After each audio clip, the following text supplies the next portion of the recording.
You are now listening to the Super Coach Experience. The Super Coach Experience. The Super Coach Experience.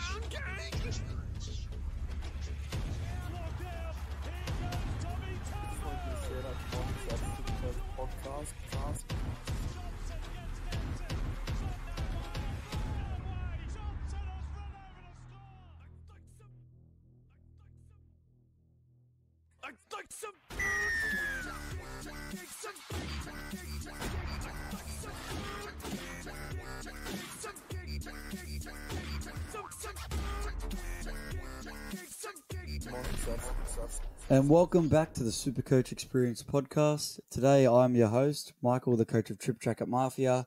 And as always, we have Timmy on the line, the coach of the Villi Armies. How are you, Timmy? Yeah, fine. I'm all right. Sounding a bit flat after, staying really where you were. And No, I'm just a bit annoyed just in general. Had a bit of an annoying day and then just a bit more of annoying news. So, but yeah, that's fine. We'll take it and roll with it, man. Yeah, let's go. We've done this before again, so linking up again. We were both missing last week, or we actually did separate podcasts. So I know yet again you're just going to be hearing from me and Timmy today. You'll be hearing from Sabs and Jake tomorrow. We do want to mainly do just one big podcast every week, but obviously with all that busy work schedules, it's really hard to get the four of us on the show.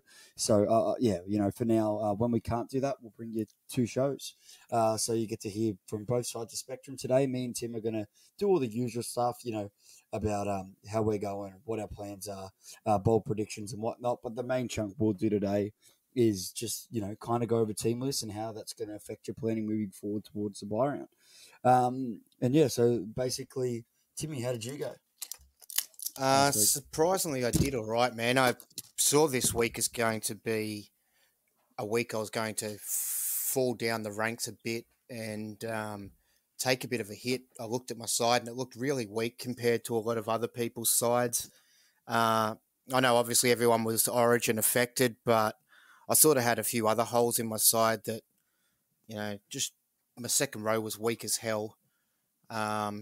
Just based on the way I'd set it up to sort of get into round 13, and I had to sell Angus, unfortunately. So, yeah, I was looking at my matchups and just a lot of the other matchups and thinking I was going to have a real shocker, but I had a couple of players that just performed really well, which sort of bumped me up and sort of a bit above average, I think. So I ended up with 1,205.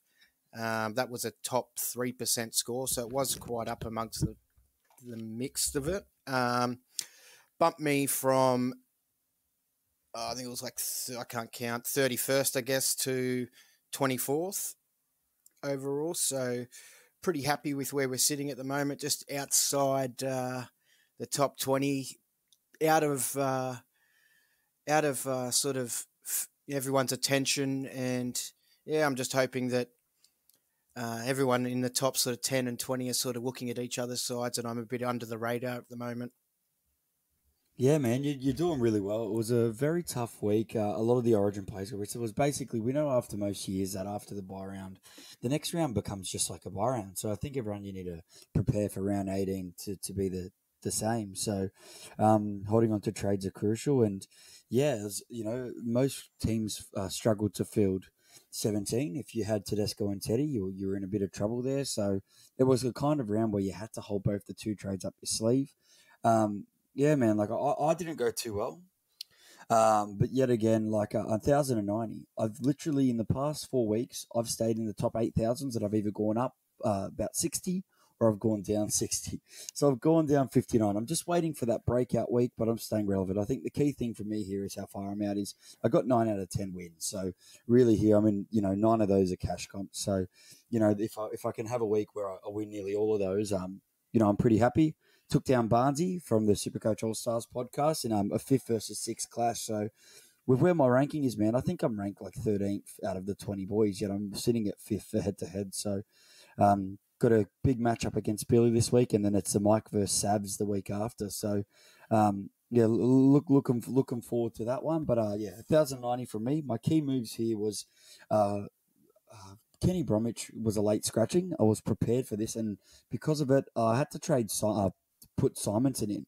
I'm not going to take full credit. I was very unsure, so I asked the boys in the inbox, and it was you, Timmy, that steered me towards Simonson instead of Barnett, and that was crucial for my week. If I didn't make that play, I wouldn't have won most of those leagues. So Who was it that was trying to steer you towards playing Barnett? Barnett.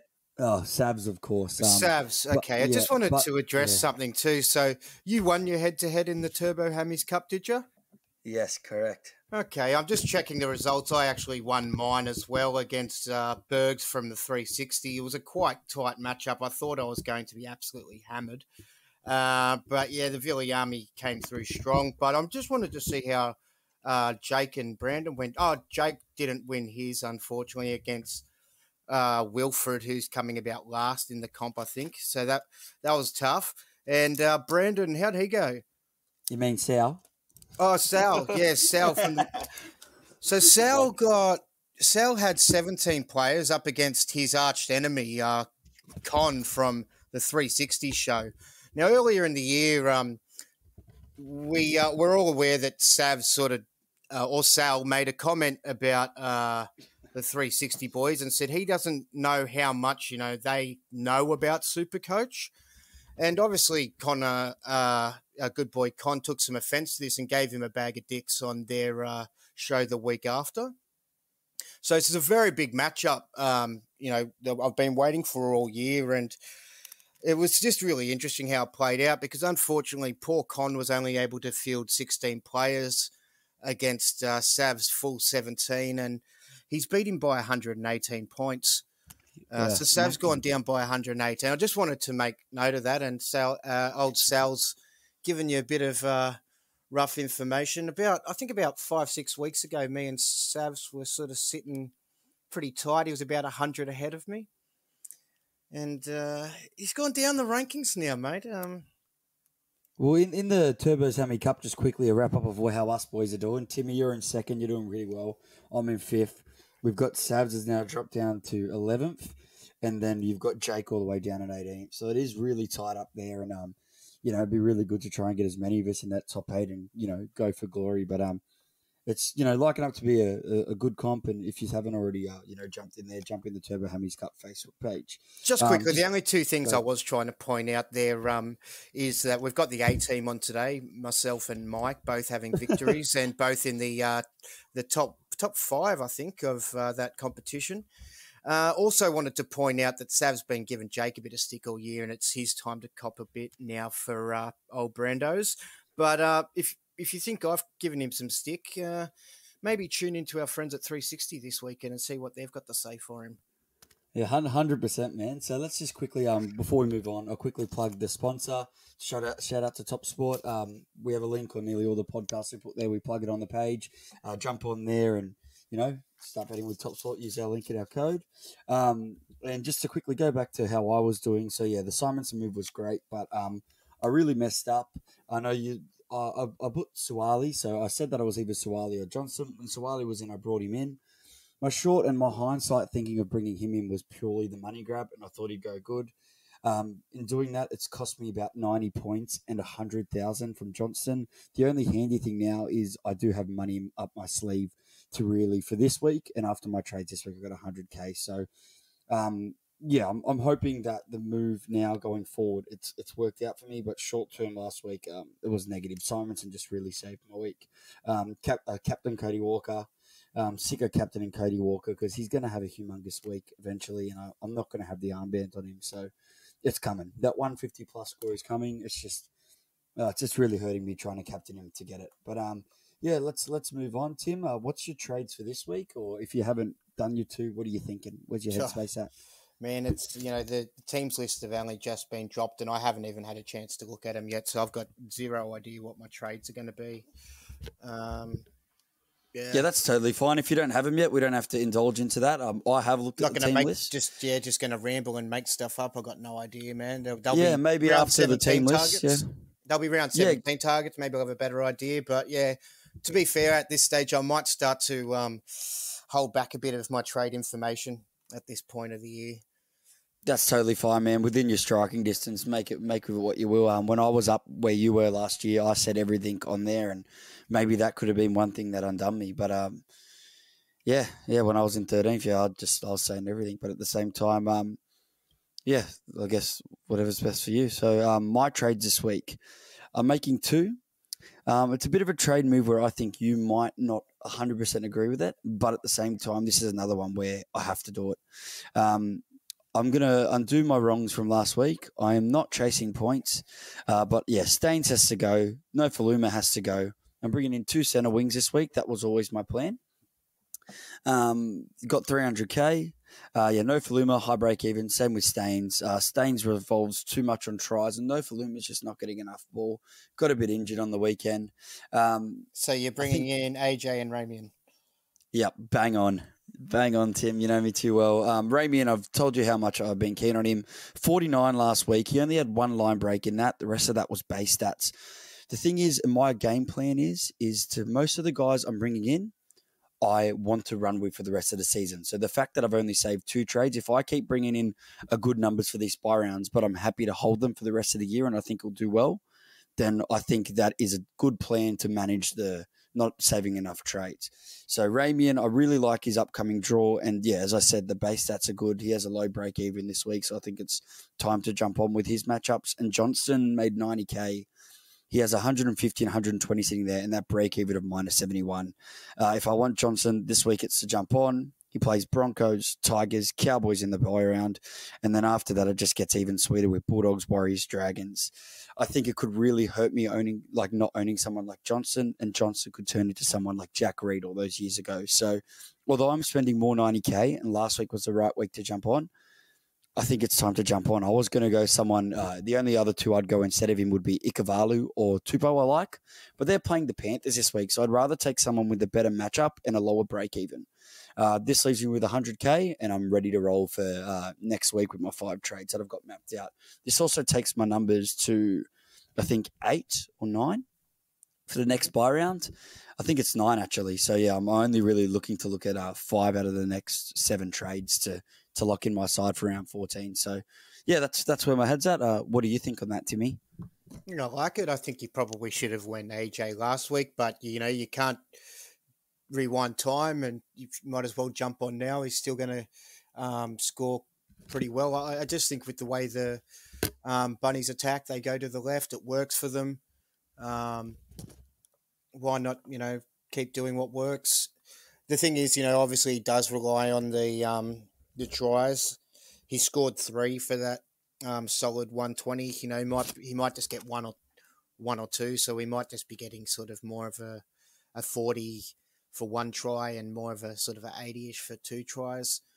He's sort of he's similar to Staines in the way that he doesn't have that great return sort of meters as much, but he's a little bit more seasoned and has more experience. So he's obviously a better play than. And they jam his side. Where at Penrith they're starting to fluctuate it, so they're really jamming his side at the Bunnies, and it's all going down that side. So yeah, you're totally right. But I definitely see Johnson as someone that will probably get the leading try scorer this year. He'd definitely be in there. And with all these heavy matchups, yeah, it's just having him against the Broncos this week. I think it's a must. With Ramian, yeah, I mean, he's someone I've got my eye on in a way. I hadn't had my eye on him until people, sort of put me on to that idea a couple of weeks ago when people were talking about it, or last week particularly. He's scoring better than what it looks like he's scoring. You know what I mean? When you watch the games, so I don't mind it. It's probably one of the. I think it's not a wrong move to make. And it might not be the best move to make, but I just think it won't hurt you either way.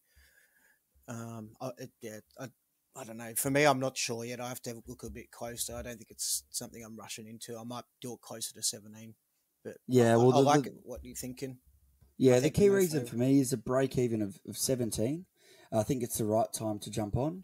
If you have a look really at his stats when he's playing these 80 minutes games, and he hasn't scored heaps of tries. He's got an injury affected round 17, which kept his break even low at a decent rate last week with that 124 on his rolling average. But other than that, man, you got 40, 64, 88, 70.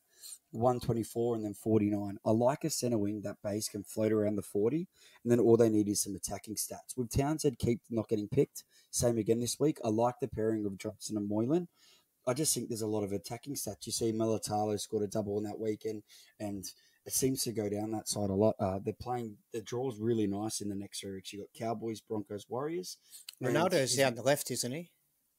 I swear they're on the same side, but I might be wrong. No, Ronaldo's on the left wing, and then you've got Raymond on the right. So yeah, but they probably go. I think they're on either side of the park team the way they play either anyway. Yeah, we'll look at the ball Connor Tracy gets too. So 2% of teams, and he's nowhere near the top 10 so far this week. I think with all the other options, the BE makes it a little bit more of an urgency. I think if it's something I wanted to consider. So yeah. Exactly right. If he goes 80 plus this week, then it's going to hurt jumping on next week when you have other guys you could probably jump on. I think there's a lot of value with the centre wings moving forward with the buy round. But enough about Rayman. Let's tackle into these teams. We're just going to briefly go over the team list, but mainly we'll indulge a little bit more on the buy team players, as I think that's going to be mostly everyone's focus. Broncos Rabbitohs, so let's go straight into that. So Tessie New retains his spot as fullback. You've got Xavier Coates that returns. Carmichael Hunt holds his spot. Other than that, there's not many more changes for the Broncos. As we go down to the Rabbitohs, Dane Gagai returns. So basically most of their origin guys returns. You got Damien Cook comes back, which pushes... It actually pushes Benji Marshall straight out of the side, which is a big one. I think that's also good Braden for someone Burns. like Cody Walker. Yeah, Braden Burns goes onto the bench, and you've got with Dan Gago coming back. So it is interesting to see how they've done that. Jaden Sewer hasn't returned either. He's staying on. Maybe there's something up with Benji because he's right out of the mix. He's not even in the 21. That's weird. Yeah, so maybe I definitely think maybe something happens on the Supercoach page. It just says he's dropped out of the squad altogether. There's no reports of any injuries or anything at that stage. So that is really surprising. I think this is a game where a lot of Supercoach points on board, and I think obviously the VCs will be targeted heavily in this game. Yeah. So really, I think the key guys here, Alex Johnson and Cody Walker, I think they're two big guys to the buy. I also would be really looking at Campbell Graham if he wasn't the 19th man for the Blues. I think it's just too risky to target someone like him if an injury happens. Another one I think is risky, mate, is Tane Milne. I just think that Mansour could find his way back into that side as well. He's named in the 21-man squad there, so... The Bunnies have actually named 22 players, so yeah. Whether it's this week, you might be planning on him for 17, but by 17, Mansour might get the nod, So I just think Burns could shift himself onto a wing. You don't know. They've got a lot of options and depth in the back line there. Cool. Next one. All right. Next one, we have the Cowboys hosting the Sharks. These are both by-team players. So the key-ins here is, I think, Kyle Felt returns from Origin. Justin O'Neill's the guy that makes way. Mitchell Dunn is back from suspension, which is forces Cohen Hester prop, and Peter Holler goes to the reserves. Key ones here, obviously, what I wanted to hear your thoughts on, Timmy. Jason Taumalolo, he's a gun of the past. He's someone I was really eyeing off because his price just keeps on catapulting down. So he scored, I think, about 40 on the weekend. Is he anybody in your plans for this buy and for the run home? Not really, man. I mean, he's someone that I had penciled in as a maybe, or have a look at and see how he goes now that he's sort of back in the mix. But yeah, the last week wasn't a great. So 42 in 53 minutes. So his minutes were actually down 7 minutes from around 10 minutes from the couple of weeks before, and he's coming in at 513k. So if he puts out another 50 to 60, he's going to be around 470k. His B's 108. So yeah, I think he might be closer to 17. Yeah, I think I'll definitely consider him next week, maybe like a Barnett to Taumalolo. If I've got to see more from him, if he keeps posting 40s to 50s, he's not even worth it. But don't get me wrong, man, he's going to be tempting under 500k for the first time in a while. I mean, the thing got to be careful of too is if he scores those sorts of scores and does drop to that price, it's tempting. If he's not showing much potential of, much upside or that he's going to do much more. I'd be cautious to stay away. But if you're watching the games, he's still scoring that, but you can see that there's potential there. Or he's looking like, that he might get more involvement minutes, or I don't know, that he's looking fitter, or maybe go on that. But yeah, I think it's one you've really got to watch closely. Not so much to just his scores, but actually how he's going. Yeah, agree with you there. I think we won't go megally into the teams for buy players because we will do a big buy player episode next week. But I definitely want to highlight the key ones because all these guys are really relevant guys that I think most super coaches will be considering for this week and potentially for next week. Let's go move on to the Sharks. So the Sharks, Wade Graham is out due to concussions, which an interesting one. Talakai moves to the starting side. Teague Wilton is on the bench. Hamlin Ueli and Sione Katoa are named on the 21. So Sione Katoa could potentially come in on the wing, and I reckon that would see Connor Tracy shift to the bench instead of Trindle. And yeah, same with Hamlin Ueli. He probably would walk straight in for Andrew Fafita on the bench. Very, very interesting with the Sharks. There are a few guys here that I've considered. Sean Johnson, Jesse Ramian. But yeah, Talakai is a big one. What do you think on Talakai, Tim? Like, I know, obviously, if he's on the bench and he's not playing 80 minutes, I'm not interested. But the fact you can get him as a centre wing second rower and what he's capable of, what do you think about him? I'd want to do a little bit more investigation to his job security. I don't follow. I mean, I watch every game as much as I watch it. I've seen every game this year, to be fair. Every game, we haven't missed one. But, yeah, I don't know much too close about what the Tigers are doing, what they got and who's coming through or who they're missing and how secure that spot is, or whether he might shuffle back to the bench. I'm real interested in him though, man. He was really exciting. I think it was last year and the year before, or one of the years. I can't remember which. Yeah, well, he's only at 369 with a break even of 80. So obviously, I think if Wade Graham ends up getting suspended he rests maybe 2 or 3 weeks, then maybe he becomes a sneaky option if you can grab Talakai next week for under 350,000. So I think he could almost do it this week against.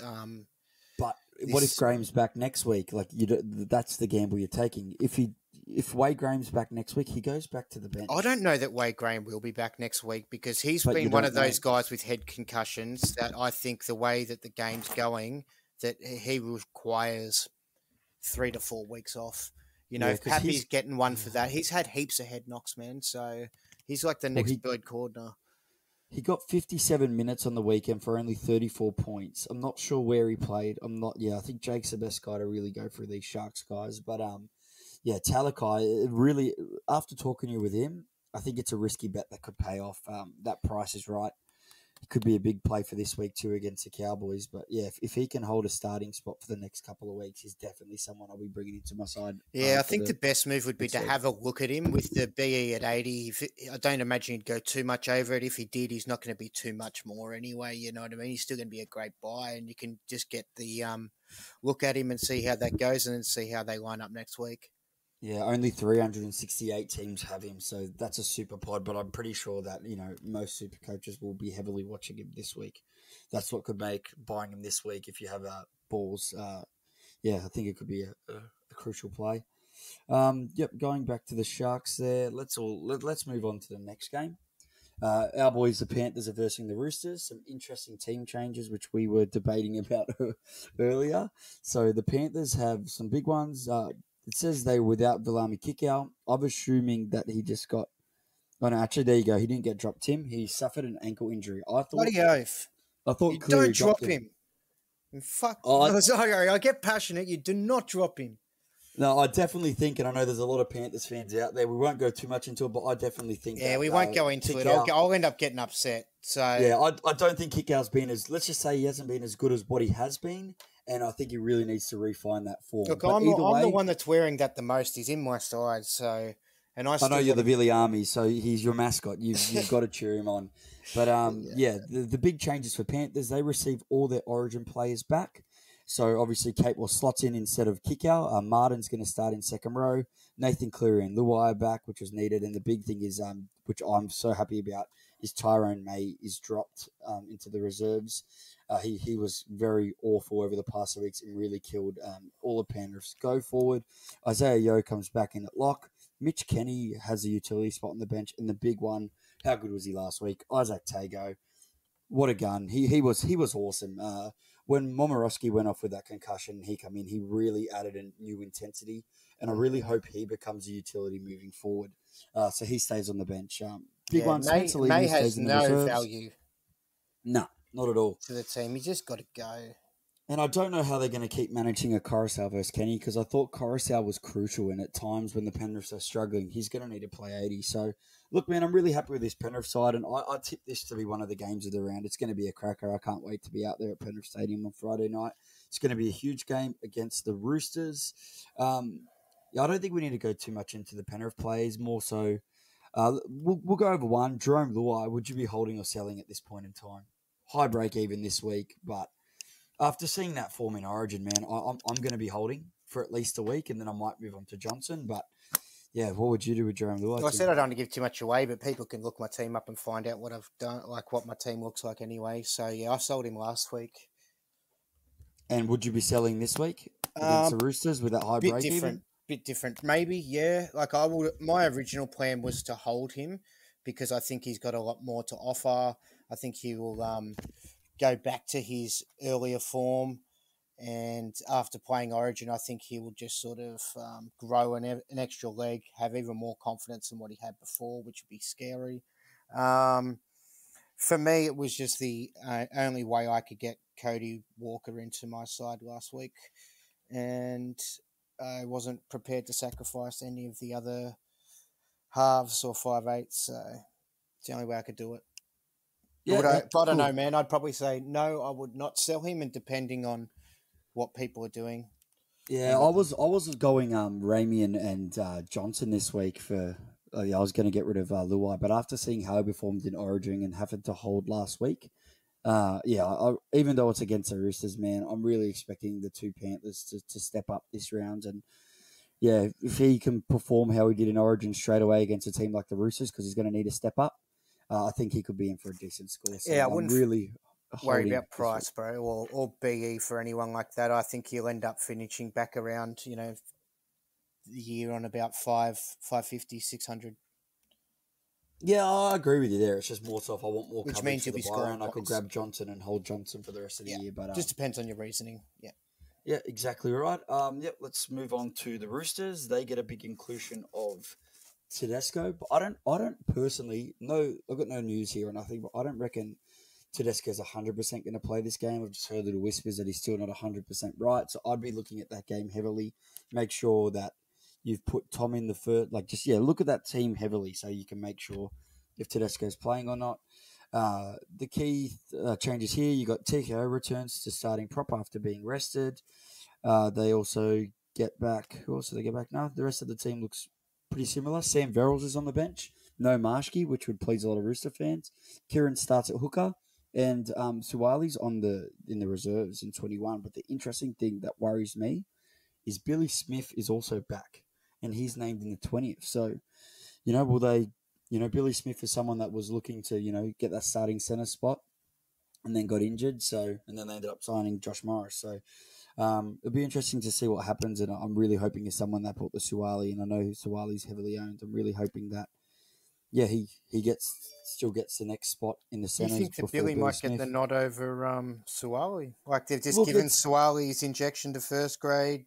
It's a big call, but the fact that before Suwali, Billy Smith was, touted to get that spot and be a big name player, and he's had two big injuries. So, look, I think coming back to those two division, maybe not, but the fact that he's in that reserves at least makes me a little nervous and cautious. Do you know who might miss out? Is someone like Ikavalu. Yeah, but no, with the way that the Roosters have been playing, I honestly don't think you could drop Ikavalu. Like, maybe Ikavalu's someone Josh I've been Morris heavily looking to at. the wing and... No, I don't. I think both these guys that's your starting five for the Roosters, and Billy Smith and Suwali. It's just a fight out for who the backup is. I'm someone that's also looking at purchasing a Cavalli, so yeah, he's someone I'm looking out for. Adam Kieran looked good as well. He did. Sucks that he's not available in hooker. He's only a 5'8" halfback for this year, so I'd really be heavily looking at him if he was available in hooker at his price. And with Verrills coming back, I don't think he plays the 80, but the fact that he's kicking goals while he's on the field is huge. So, I think really the two buyer of them ones is Tupou and Nikavalu, but I think they're, with their matchup this week, I think we'll talk about them more next week as buys in the Super Buy round. Knights Warriors, huge inclusions for the Knights. We got Kalen Ponga and Mitchell Pearce have been named to come back. David Clemmer comes back from suspension on the bench. You also have Connor Watson going back to the bench. And it's interesting to see both of the Saifidi brothers are your starting props for the Knights. Kurt Mann's in the centres. Dominic Young holds his spot. Heimel Hunt is there on the wing as well. So this Knights team is looking back to not full strength, but is looking a lot better.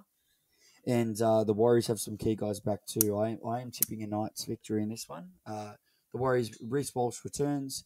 Mamalo played a great last game for the Warriors, so he's not there anymore. So Tuivasa-Sheck goes back onto the wing. You've also got, so Nicarimo Sullivan are your halves pairing with, CHT going down with what looks to be a season-ending injury. Josh Curran holds his spot lock. Adam Fanua-Blake's back there starting at prop, and their bench, one thing to note there is a 4-forward bench for the Warriors. Are you a Josh Curran owner, Timmy? Yeah, I still have him. I held on to him knowing that he'd be back for 17 and be useful for me. One thing I'm really think is interesting that they've got Sean O'Sullivan in the side. I mean, he went all right earlier. I really thought they would have stuck Reece Walsh at 5'8", Cody to halfback, and RTS. It's very interesting. I really thought they'd do that, but I think it suits Walsh better being at fullback.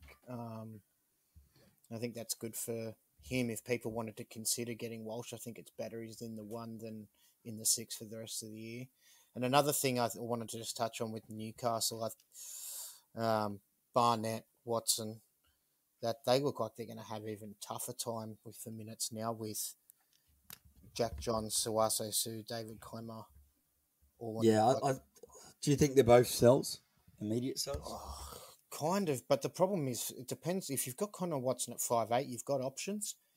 If you got him at hooker, I've got him at hooker, and I'm just sitting there going, I don't know who I can get him out for now. Like I could make, you want to go run home with Harry, but I just don't want to make that move now before 17. I want to get 17 players, and there's other players. There's some guys that maybe look okay. Like I think he's probably overpriced. Haven't looked at him close enough, but Jeremy Marshall King, I've been eyeing him off. I sort of mentioned him earlier in. Probably four or 5 weeks ago with Brandon on one of the pods we did, and said he might be due close to 17. I mean, score was a bit inflated with the try, but he's just that attacking guy that's sort of got a little bit of, just goes sort of looking for it, eyes up sort of footy. So he's someone that's a little bit interesting, but I don't know. Yeah, it's a bit tough to get rid of Watson for me, man. Yeah, I think they're both sells. Obviously, I can't sell both this week of what I want to do, and I'll be looking at selling them next week. It just sucks with Connor Watson's break even, but I think him going back to the bench isn't massive. With Ponga and Pearce coming back, I think the Knights are going to be a much better side, and Watson really feeds. And I love owning Watson, and I think Watson's a much better Supercoach player with Ponga in the side. I think they partner up really well together. So I'm doing the same. I'm going to reassess next week, and I would love to hold on to Watson until after 18, and then sell him to a Harry Grant or whatnot. That's what I want to do as well. But Barnett, he needs to go. But for me, if you've got 2 other bigger issues, he's not going to drop too much more cash. Okay. I think look at selling him next week. So closer inspection, Suaso Su and Clemmer will probably be used interchanged for the props, and then Connor Watson will still keep his same minutes rotation with Barnett, I'm assuming. So not much will change to that. I don't think it's going to get worse. I think it'll just stay the same. And maybe they might do better as a result of having a stronger side around them. But, Barnett's a funny one, man. I've sort of originally was always like, rush him out, get rid of him. But I'm sort of the idea of maybe he could be held as like a, 5th, 6th, second rower towards the back if things, a lot of the second rowers and the forwards can be involved in getting the suspensions and stuff for high contact and stuff. They're involved in some tackles and stuff. If he They're becomes bigger an bodies. 80-minute player again, he would be good for that. But I just can't do it anymore. I can't play him anymore, and he's just really hurting my side. So I just want to get rid of him. But if you could not play him and hold him just as a backup in case he got better, would you think there's, merit in holding him then? Just because he's got so low in price. I mean, we bought him at 600. He's now down to like 4. Well, if you had started with him and it was like, 545, I think he was 540K. I don't think sometimes you should hold on because you've lost a crap load of money. If I can turn him into a good second row for the buy round and that really helps me, then I prefer that option. But I definitely see merit in what your plan is. I could see it working, but I'm not willing to do it. Yeah, cool. All right. Let's move on. Let's start trying to pump through these. Dragons, Raiders. The Dragons have named the same side that lost to the Dogs, so there's nothing to comment there, which is very surprising. And the Raiders have named a very similar side. There's no... I'm just quickly having a scroll through there. Yeah, they've named the same side. There's a Lomax Xavier Savage. Yeah, Lomax is in the 21, and Xavier Savage, which, he's got Brendan Savage's last name there. Yeah, it's Brendan's cousin. Yeah, we just roll with that. Bailey Simonson, what a hold to the guys that hold them, and what an even bigger play to the guys that put him in their side. So he's turning out to be an awesome hold for the buy round. I was live at that Canberra game. I was at Canberra on the weekend, and he went looking for work. I really think the comment Savs made in our inbox beforehand saying he doesn't have a high work rate and he doesn't go looking for it, it really got to him. And he pumped out at 114, and yeah, he went up to 360,000. He's got a very low break even, and I'm telling you, he looks like someone to hold to the buy, and you can offload him for some big money, or you can He's a downgrade to an potential NPR. buy, man. Like, just the way he played in fullback is a lot different to, these role. If he keeps playing so. like that, they can't drop him, man. Like, even if CHN comes back, like, I purely think if he can keep up the way he was playing, he looked so good in fullback. He was looking for the ball. He was involved in a lot of the try assists. And honestly, I don't think this was a fluke by him. Personally, a big call for me for Simonson. I'm playing him as a reserve this week. He's going to be. I'm going to play 5 centre wings this week, and I think he's an excellent play against the Dragons this week. If the Dragons dish up what they did against the Bulldogs, the Raiders are going to run through them. And with what I saw from Simonson, I know how bad he was on the wing, but with him stepping up in the work rate and the amount of ball he received, I think he's a play this week again. And hoping that he's a bit of a pod move. One little asterisk I'd like to put next to Bailey Simonson is, though, that is the matchup against the Broncos. And I've sort of been looking at teams like, that's a good matchup, that's a good matchup, those teams are good matchups. Basically, the ideal matchup is the Broncos. Whether or not they come last on the ladder, they're just the easiest for, people to kill and destroy and score well in Supercoach, I've found. So... and also just they're just easy to open up and just play easy footy against. Like, when I say Bailey Simonson could be a buy, I'd have a little bit of a closer look if you can, without his price jumping up too much to some people, just because, this week might be a good matchup for them too. I think the Dragons will definitely turn up and show a bit more ticker after last week. After you get hiding after to a really crap side, they're gonna have to turn up. So I think, but with no changes to the side, I don't think you need to have changes to the side, man. I think they just need to realise what they did and have a different attitude. It doesn't putting 1 or 2 different players there is not going to make that much of a difference. I don't think it was an attitude thing. I agree with you. I don't know if I'd buy Simonson, but I think if you've held on to him, it's an excellent hold. He does play the Titans next round, and he plays Manly in the bye round, which is crucial because there's no Tom or Jake there. Manly did prove they could win without Tom last week, but I think it'll be a different story. There'll just be more points on offer for that game there. So super keen to see how it goes this week, though.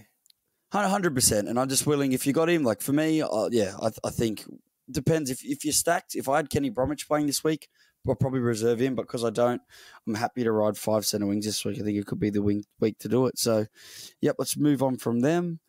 We'll go to Storm and Tigers. So, Storm and Tigers, give me a sec, guys. We've got Jesse Bromwich is out for the Storm. Christian Welch returns from concussion. And Nilfus Asoma-Salona is, I did that really wrong, but Asofa Solomon. Nelson Asofa Solomona. I wanted to try it. I don't think I could do it either. Go for it, Timmy. Have a bite. Nelson Asafa Solomona. No, it's not right. No, that was the Solomona was where, it's a sofa. Asofa Solomona. There you go. I feel like I can do it, but in my mind, I feel like I can do it, but when I go to do it, it's not as easy. Okay, cool. Well, here's another tongue twister with Kamikamitha moving to the bench. Yeah, nailed that one. Kamikamitha. He comes and goes. He comes and goes. And then you've got in the team also Kafusi, the guy who's hard to get. I'm not a big Kafusi fan. George Jennings moves back to the wing, which a lot of people were hoping Dino Remio held his spot. He doesn't. George Jennings is there. I really thought they were going to put him there, but I guess they've got a lot of depth at the Storms.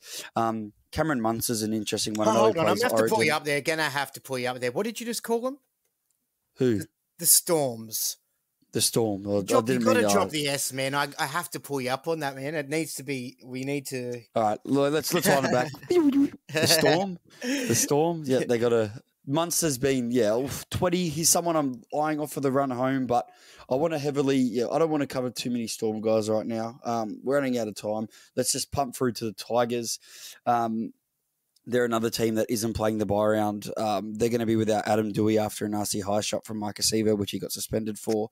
Kemamalo straight in, which sees James Roberts shift to centre. Kemamalo, I'm very interested in. It sucks that he's moved. If he was at the Warriors this week, I'd heavily probably buy him this week. I still think he could be a centre wing for the run home. He could be someone, that you could turn Simonson into him. Just let's keep an eye on him. He's got that ton in his rolling average now, but keen to see how he goes at the Tigers. It was the last place I expected him to go, and I can't believe the Warriors are letting him go or have let him go. But yeah, the Tigers, Moses Maib returns a fullback, which gets Billy Walters out of the squad. Just quickly, Dane Laurie, no Faluma. Do you think this sells, Timmy? Yes. Or Dane Laurie could be held, but 117 break even whereabouts this week. Yeah, you could hold him though, and he could be a decent backup guy towards the back end. I wouldn't play him over the next 2 rounds that are very tough, but you could hold on to him. But or even Norfo, you could hold on to. I think he could come good too. But look, I don't have him, and I didn't get him, and I don't like him. So as an owner of both, I got rid of Dane Laurie a bit early, but no Faluma. I don't like his involvement, and he's relying his base has gone away, and he's relying too much on tries. And I just don't like the Tigers' attack, and their spine just keeps changing so much. So Laurie can be handy against easier matchups, and it can get you those 50, 65s, even those higher scores up to 100. But even with a try, he doesn't get a ton. Like, when I see a fullback score a try, I want to see a ton. He needs to set one up. And then, Norfo, I just think, I think he's like, he can only get better. So if you're unhappy with, your 20s or 30s or whatever, fair enough. I think 40s, 50s are going to be the least he's going to be popping out after the next 2 weeks. So the next 2 weeks will be tough, but after that, you'll expect 40s, 50s and plus. Yep. Agree with you there. Next game, a Sunday 2:00 game at Bank West. You've got the Parramatta Eels up against the Bulldogs. I think this could be another point fest. I do like how the Doggies played, and I think they'll be up for this matchup. But yeah, yet again, Eels have made quite a few interesting changes. So Sivo's been suspended by the looks of it, or he's not named in their side. Yeah, suspended. He gave a bloody haymaker, like one of those just stiff arms. Yeah, they must have taken the early guilty for him to be named. But Blake Ferguson hasn't got his spot. They've given a guy by the name of Sean Russell. I don't know who this guy is, but Sean Russell has been named on the wing. Don't know anything about him. Hayes Dunter holds his spot. And Joey Lussick, who I thought was great, he holds it too. Your bench, Bryce Cartwright's dropped, which I don't understand that one. And Oregon Confusi dropped as well. You've got Nia Corey on that bench along with Hipgrave, Nathaniel Roach, and Sean Lane make up that bench. What are they doing? They've been winning games. It's a complete different bench apart from Sean Lane. I thought Confusi's been great.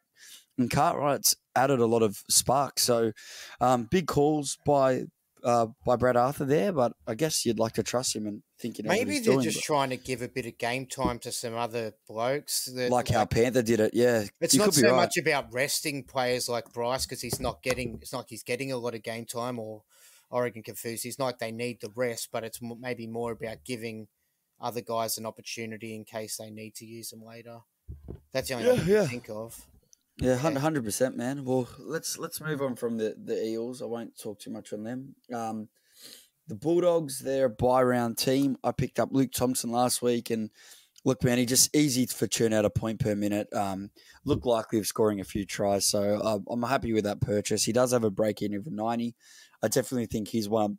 If you want a front rower, I'd definitely shout him out. I know there's a few guys in that forward pack that can come back, but I still think, he's going to play around those similar minutes there. So, you could probably do a bit better, but I think he's just your meat and potatoes kind of guy. Kind of like when James Crane come into Supercoach. I think very similar to build to him. The Bulldogs have named the same team, basically, that one last week, which makes sense. With no surprises there. Really, one guy we'll mention now, because I know we'll go heavily over it, is probably one you don't expect me to mention here, but I've got Adam Elliott. Scored a try on the weekend. I know he's been a guy that Savs has always talked about. It's his price. He's gone. He made 23K this coming round, but he's gone down to 442K from his starting price of 540. His break-even was 37. He's only owned by 1% and scored 90 on the weekend. If you think, if the Dogs start to get a bit more confidence and he sees a bit more ball, he's one of the guys that even when Doggies were getting smashed last year, he was someone that kept finding the try line. And when he finds a try line, he goes 70 plus nearly every time. So he's just an interesting pod play. Like maybe he's one of the solutions for Barnett. Only 440K. He's a super pod that he is on my radar. I don't know if I'll pull the trigger, but maybe next week, if he performs well against the Eels, scores another high score, he'll have a low break even, and he could be someone that you could get instead of Taumalolo. What do you think on Adam Elliott, Tim? Well, I was originally really against it when you first sort of mentioned it, and then I started considering it could be not that bad for the extra numbers. I started thinking, do you really want to hold him and keep him? But I thought maybe he's an okay backup. He could become a good second rower. If the Doggies keep improving. I know that's a big if. It was the Dragons. The reason I'm off it, though, in the end is just that it's the Doggies. So I think there's not many people in the Dogs you really want to get. Thompson's maybe that exception just because he is super consistent for that sort of 50 to 60 at least for you. But just with Elliott and just the Dogs, I feel like the Dogs might sort of spoil a few teams' run towards the end, but not out of brilliance. It would just be out of grit and just that, you know what I mean? So you're not going to get much scoring plays, I don't think, from a dog style of football. I think that if they're winning games, they're winning it just sort of through, a gritty game and unsettling people, and just a game that's riddled with mistakes on both sides. So, yeah, I think you could probably look elsewhere, but maybe it's not terrible. I know you're big on pods, but I don't like it. Yeah, no, that's fair enough. I thought it was just something I wanted to really mention. Yeah. And okay, let's move on to the next game, which is the Gold Coast Titans. Your final game of round 15 are hosting the Manly Seagulls, which looks to be an interesting matchup. Now, the guy I want to speak up from the Titans, I guess probably first what I should mention is their team changes. So Jaden Campbell holds their spot. I'm not sure what they're doing with AJ Brimson, but he holds his spot at fullback. And their side, they nearly took down the Roosters last week. It looks pretty similar, except Sam Stone is in the second row, and the rest of the bench looks pretty similar. Just quickly with them before we move on to the Seagulls team. Greg Marzahue, former known as Greg Lasagno, was always hyped that he was going to be such a great Supercoach cheapie. He's the most purchased this round. He's actually been brought in by 3,000 teams so far. His break even, I haven't even considered him because he's not playing the bye round. So I'm going to ask you an interesting question here. Minus 81 break even. He didn't score a try last round and he scored 64. The week before that, he scored 82 with a try. Now, let me just quickly confirm. Yep, there's no try or try assist in his 64 there. I want to see how the hell did he get that many points? He's got one line break in there. but it's just the tackle bus, the offload. Yeah, He's got a 7 tackle bus. He could be. It's a very big call. The fact that he doesn't play the Byron makes it hard. But I'm not going to get him this week. But I think what if are you're your a thoughts on Greg head-to-head Marsden? player, it's a massively great purchase. You know what I mean? If you're not too worried, if you're just going to take that hit in 17, it's a snap it up. If you're not playing over it all, like overall, or you've given up on overall, and you just focus on head-to-head, 100%, I'd tell you to get that. But yeah, for people that are playing overall, I feel like it's a tough one, man. Especially, we don't know what's happening with Don, but I think with the way he's playing, I think it's hard to drop him. It's just he could turn into be someone that could become a 5th or 6th play against some of the tougher sides. Like he scored 60 against Melbourne. I mean, Roosters. If he was popping up like 60 to 80 in your team each week, or maybe even 100 occasionally, you'd be so stoked with that at that price. You know what I mean? But yeah, I guess it could be interesting. You wait a week more, you could cost you an extra 100,000. But yeah, if he scores, to do it, you got to do it this week. Yeah, yeah. Or the only reason you might do it the week after is when you've got those extra trades, those 5 trades, and you decide you want to use 3 of them to get around 17 players, but to fund that you need to go down somewhere else, and you might go down to him as a potential to just sort of have as a for the rest of the year sort of thing, if he does keep that spot. But I don't think I could do it. Doesn't seem part of the game plan. Worth a question, but I could see it massively working out. I totally agree with you. I think he's a great player for head-to-head players, and if you've got the trades, if he stays in this side, man, he's going to make a stack of money. All right, the last team, let's finish it up here, and then we'll move on to our bold predictions. Manly, Tommy's back. Who else is there? Pushes Dylan Walker back to the bench. Ben Travojevic holds his spot on the bench. Carl Alden stays at second row. No return from Josh Schuster and no return from Curtis Sirenen as of yet. I guess you'd be happy if you bought Alden last week. We said he was a bit of a trap. Yeah, he made a bit of money. He scored 80. He's going to make some more money this week. So he's not a total horrible play there. It's just, I think he'll probably start in the buy round. But yeah, purely other than that, it's,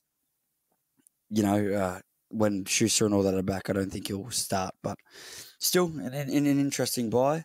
Anyone in this Manly side that you're eyeing off for this buy round? I was just having my own little thought in my own little head about saying, wonder which game is going to be higher scoring, the Manly and Titans game or the South versus Broncos. I'm thinking, what do you think there? Because they're probably. I'm going to go rogue, and I'll say the Manly game will. Yeah, I will too, because I think you're going to just get South going all one way, and they might, score somewhere like, easily 36 to 50 points.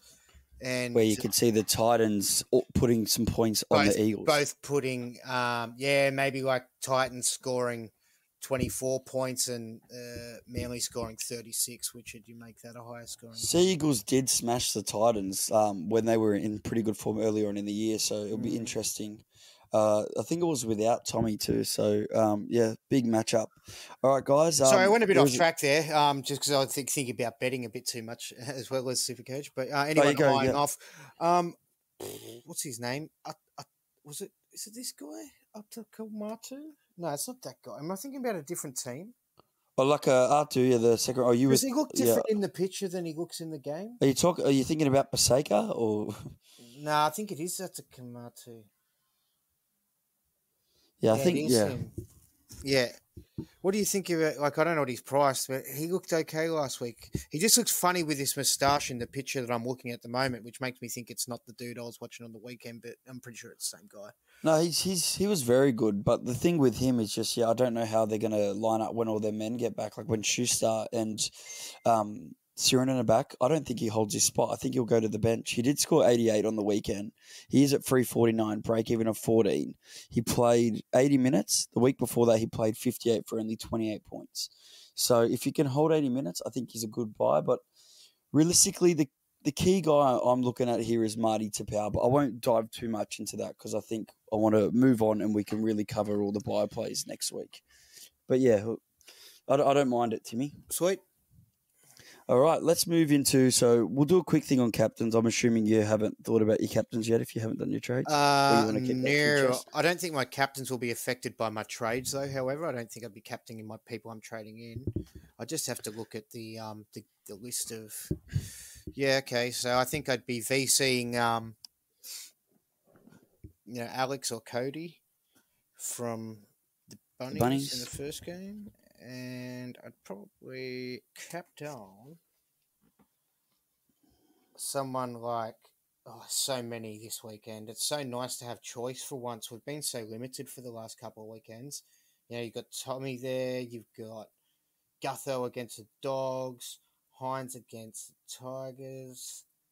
There's a lot of options there, man. So I think there's actually a lot of VC options. So that's probably somewhere around those names that I've mentioned and not outside of it. But I haven't mentioned Nathan Cleary yet either.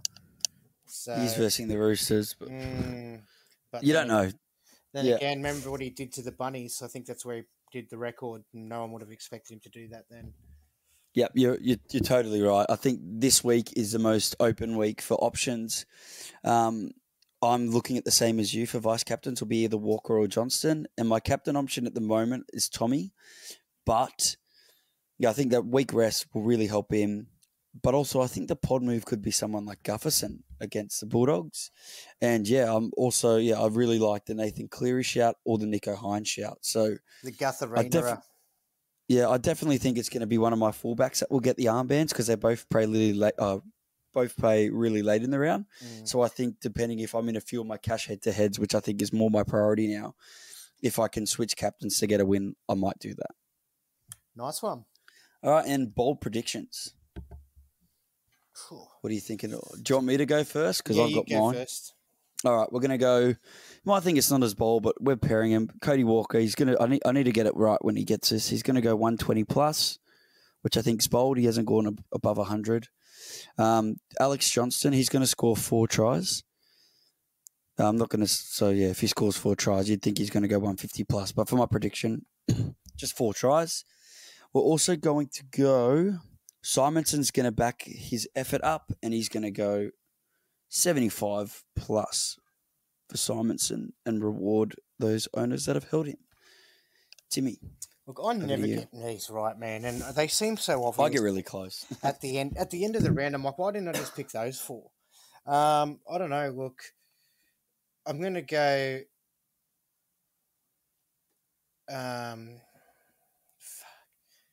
I don't want to go sometimes I don't like to go things that's going to influence people to make good decisions. That sounds bad, doesn't it? But it does sound really bad. It sounds bad. Yeah, no, but it's just like because it's particularly you guys. Actually, it's more so than the listeners. I'm the same with you guys. I'd like to try and hide things from Sabs. Yeah, it's more so you guys. Okay, bold predictions. I'm gonna go with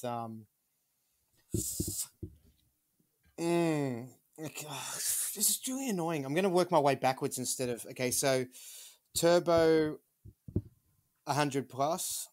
Is that bold? Not really, but if you're putting it with 3 or 4 legs... Yeah, always putting it with 3. You've got to hit the 3. Yeah, so a ton. Gutho, a ton. And...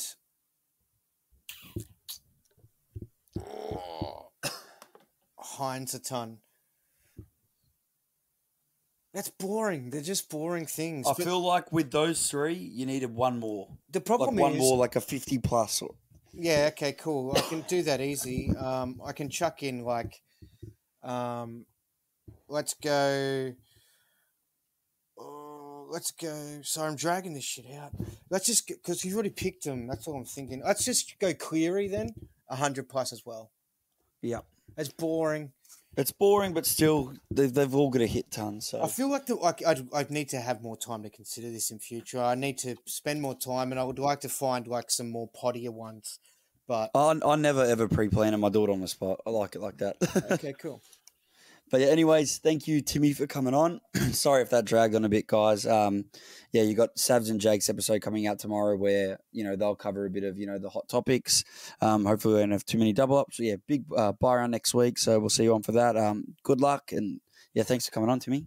Yeah, no worries. Love your work, man. Thank you. All right, you too, bro. Catch us next week. Good luck, super coaching. Would anybody like some pound cake? I'd like some pound cake. Some cake. I'd like some pound cake. Some cake. Some pound cake. Some cake. I'd like some pound cake.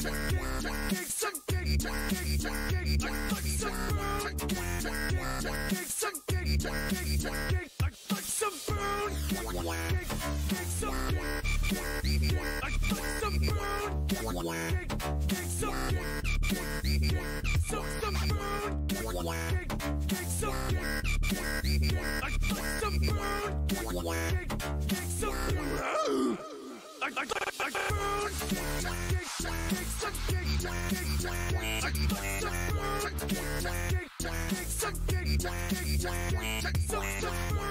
pound cake. Some cake. Some pound cake. Some cake. I'd like some pound cake. Some pound. I'd like pound